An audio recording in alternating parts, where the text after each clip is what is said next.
You're listening to Rabbi Aryeh Wolbe of Torch in Houston, Texas. This is the Jewish Inspiration Podcast. So day number 93, we're on the top of page 548 in the Treasure for Life edition of the Orchos Tzadikim, the ways of the righteous. We're in the middle of the chapter of laziness. Ha'otzel hu rach levov ve'eino golel l'makom Torah. A lazy person is soft-hearted and will not exile himself to a place of Torah. All of Omar Shlomo HaMelech. King Solomon says further about such a man. Shiva dvorim. 7 things about a lazy man. 7 things that you need to know. What are they? Ketzad. Omrim la'otzel rab chaba'ir. Leich ulamad Torah mimeno. They tell the lazy person, you know, your teacher came from far. Really far. He came to town. He's in town. Why don't you go learn from him? What does it say? I don't know if I can make it because, you know, there are lions that roam the streets. There are animals, wild animals. He starts coming up with all of these excuses. Omrim so what do they tell him? Right? He's not inside the city. He's inside the province. He's inside the neighborhood. Go and greet him. Shenamar Ari ben Arochovos. See, he says, I'm afraid that there are still lions in the streets because, you know, Ari ben Arochovos, there are lions in the streets, as it says over there in Proverbs. Omrim lo Arehu dor etzel beischo. He's in your very home. But the lion is right outside. I'm terrified. Shnemar Omar Otzel Ariba Chutz B'soch Rechovos Eratzeach. I'll be murdered. I'll be slaughtered by this lion. Omrim lo Arehu B'soch Habayis. He's in your house. V'hu meishiv lohem v'im holech aniu motze adelos neula ani tzorech lachazor. He says, but yeah, what happens if I find that the door is locked? Then I'm going to have to go find the rabbi. He comes up with excuses. I can tell you the excuses that people have told me why they can't come to class, why they can't come for a Shabbos dinner, why they can't come to an event. I've heard the most magnificent excuses. You know what it's called? It's called laziness. Laziness. People who give excuses, don't give excuses. Try, make an effort, go for it. There's a very high percentage that people can be in an accident just in Washington, D.C., there was a plane that crashed in midair. See, I'm terrified. I'm not going to travel for a good cause because, that can happen, or I'm not going to drive someplace, or I'm not going to ride my bicycle. I'm not going to walk because, there are accidents all the time, right? So these are all excuses that are nonsensical, but the lazy person buys into it and keeps on excusing his lack of action by giving excuses. Adayin lo yakum, he still doesn't get up. Shenemar adelis tisov al tzira ve'otzel al mitasi. He says the door is swinging on its hinges, meaning the door is wide open. You can go and you can get it. You can accomplish. But you know what? He's still lying in bed. Losov shelo hayu yodea malahoshiv amar lahem imadelos pesucha onuula mivakashni lishon od me'at. What does he say? He says, I don't care if the door's open, if the door's closed, if the rabbi's here, if the rabbi's there. Just give me a minute to sleep. I just want some rest. I just want to relax a little bit. And that's the big mistake, that someone who starts being lazy gets lazier. Someone who starts getting active gets more active. It's a cycle that follows itself. We manifest our will. And when we want to accomplish, we suddenly are able to accomplish. We set out a good vibe out there in the world that allows it to happen. I just want to sleep a little more, as the verse says, how long will you sleep, you lazy man? When will you rise from your sleep? Omed mishnaso nosnu lefanov lechol v'hu misatzel lasel siado letoch piv. When he gets out of bed, they give him something to eat, but he's too lazy to put his hand into his mouth to eat. As it is written, Toman otzel yado v'tzalochas nil el lahashivo el piv. There's a verse as well in Proverbs. The lazy man buries his hand in the dish, but he is too weary to return it to his mouth. You already have it. The idea is that this is a metaphor, not for the food, but for life. How many times we have the opportunity, we have the ability. I'll give you an example. How many times in the history of mankind were people limited from studying Torah because they didn't have access to Torah? They didn't have access because they didn't have books. There wasn't a printing press like we have today. They didn't have access. So you know what we have in the 21st century? We have access. We have a lot of access. You go on ArtScroll.com, you can go, but you know what? You don't need to buy it. I can't afford it. I can't afford it. Don't buy it. You can get everything free online today. You can go, there are dozens of websites that offer, you can see Torah pages, the Daf Yomi, for example.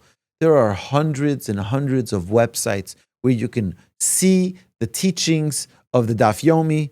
You can watch the video on YouTube. You can watch the video on, the All Daf app. They have apps for it. So what's the excuse now? Nah, I can't. It's like, it used to be you had to travel to your rabbi. It used to be you had to learn it from a book. There was maybe one in a town. It used to be you had to buy the book. It used to be you had to log online and pay for it. Now we have none of those excuses.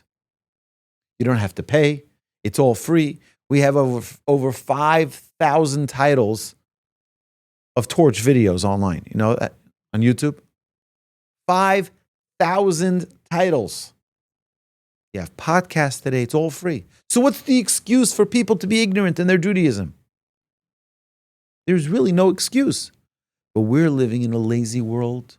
We're living in a lazy world where King Solomon is saying his hand is on the food, but he's too lazy to put it into his mouth. What is that?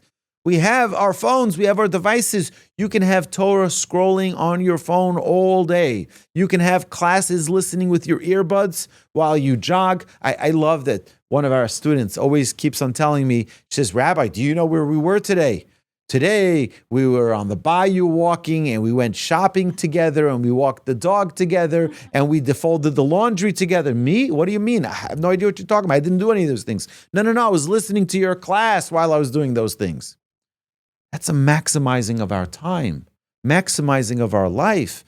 Here, the author is telling us that it's so easy if someone is lazy, they have their hand with their food in their hand, they're just too lazy to put it into their mouth. We have the device, we can just click play, and we're just not putting it we're not consuming it. This is a real big challenge. And so these are 7 different layers that we've discussed. The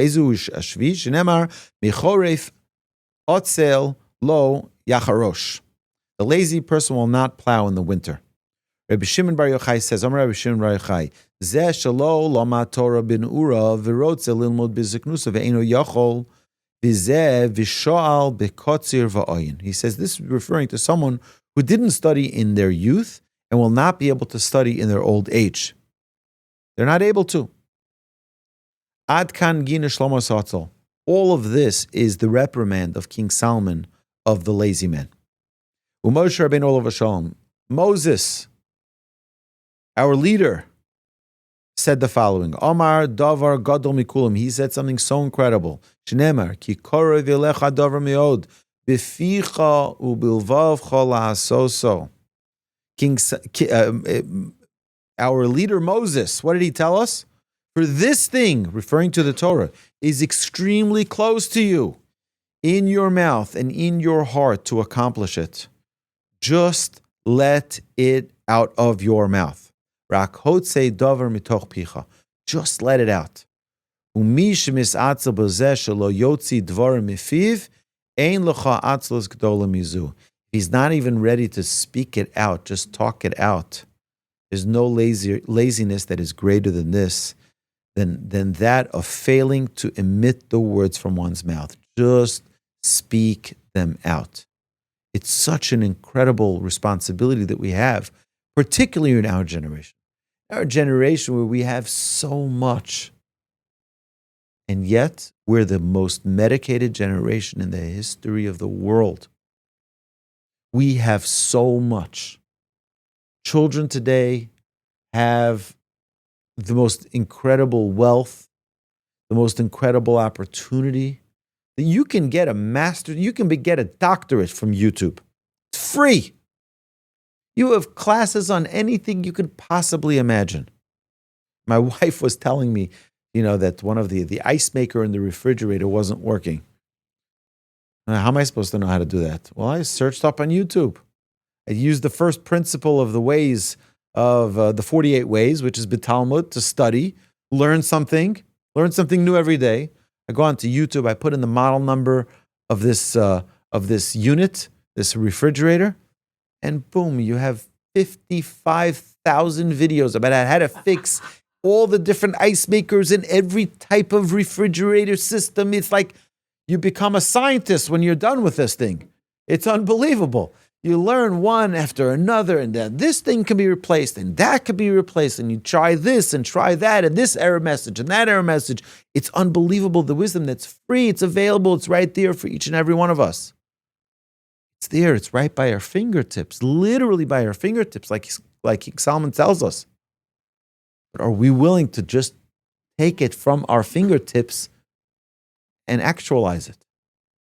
And Moses, our great leader, he says, so anything you want to accomplish, you need two components: mouth, heart. Okay? Desire and action. Just do it. You know how to become a great scholar? You think it's to go to a great seminary, to go to a great yeshiva. That's how I'm going to become a Torah scholar. No. You know how you become a great Torah scholar? Just sit and learn. Just sit and learn, you become a great scholar. That's how you become a great scholar. YouTube can help.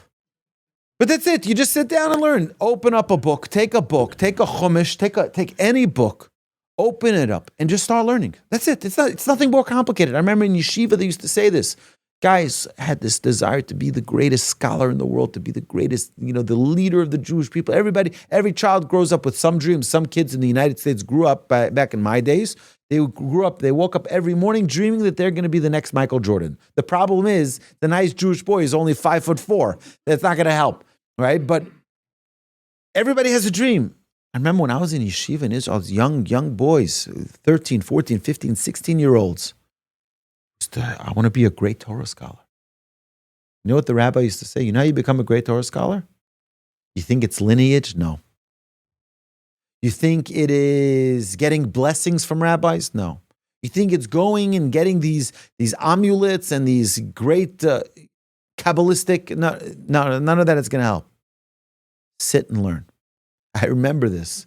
My grandfather would field questions all the time. People would come to the house and ask questions. I remember as clear as day that people would knock when I was there for lunch with my grandfather many, many times.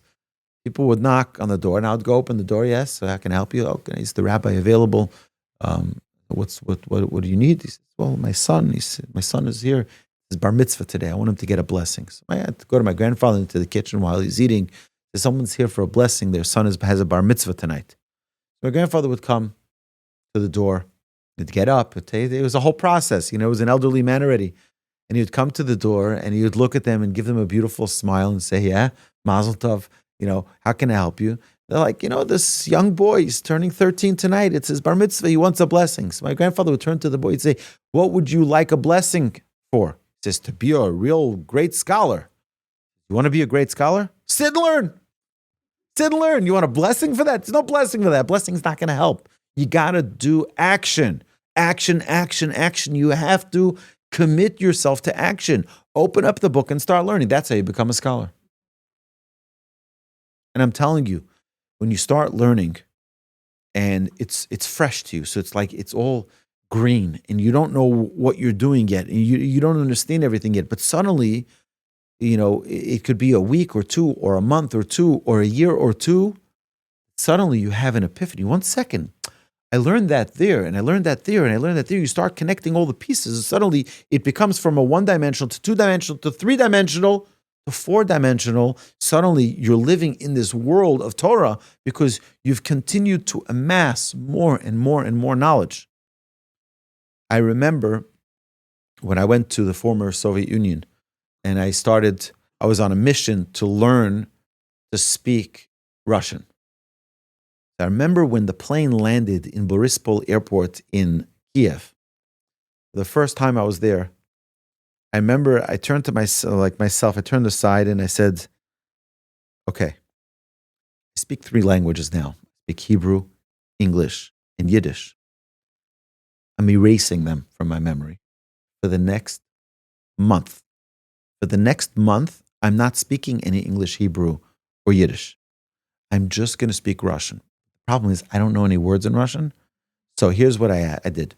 I went over to the guy sitting next to me. I said, how do you say, what is this? What is this? So he told me how to say it. Что это? Right? What is this? So I would go over to the kids and I would say, Что это? And they would tell me what it is and I would write it down.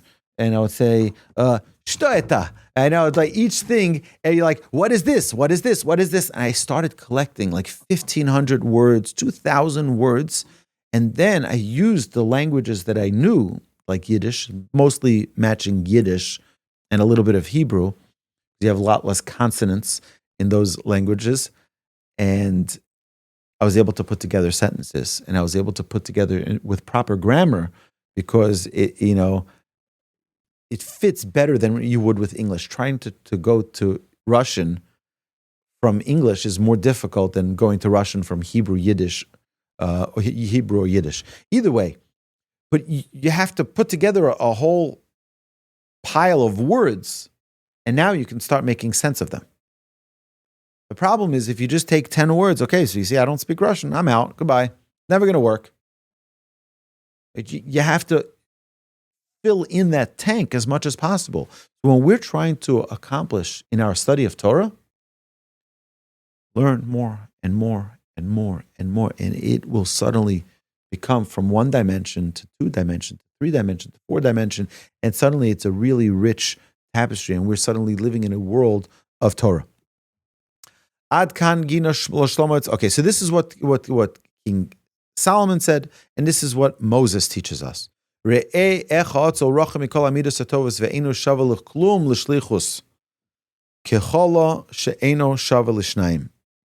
how far the lazy man is from all the good traits and how completely unfit he is for any mission, just as vinegar is unfit for teeth.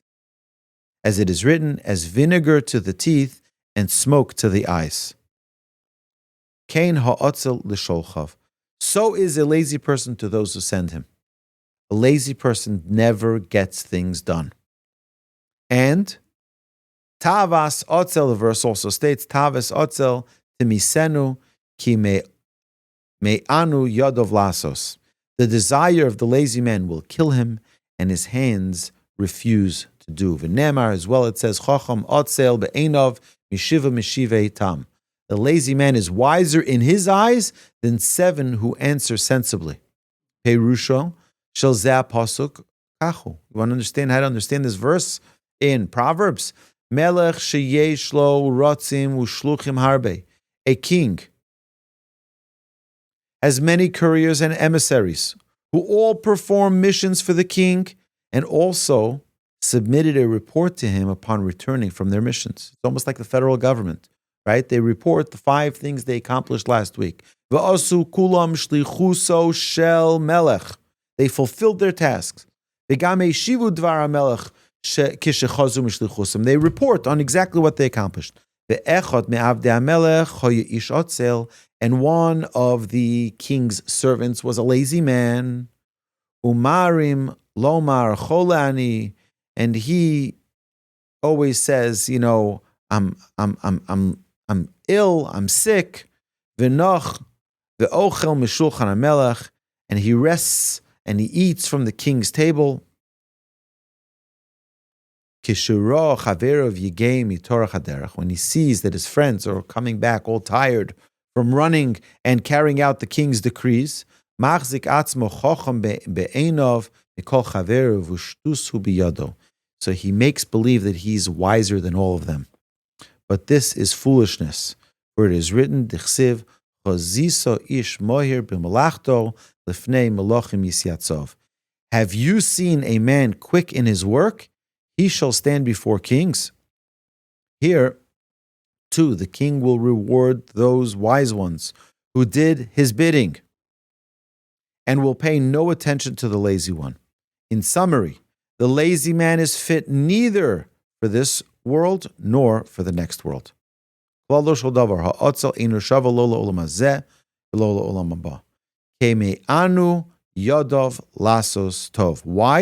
Because the wise one refuses to do good.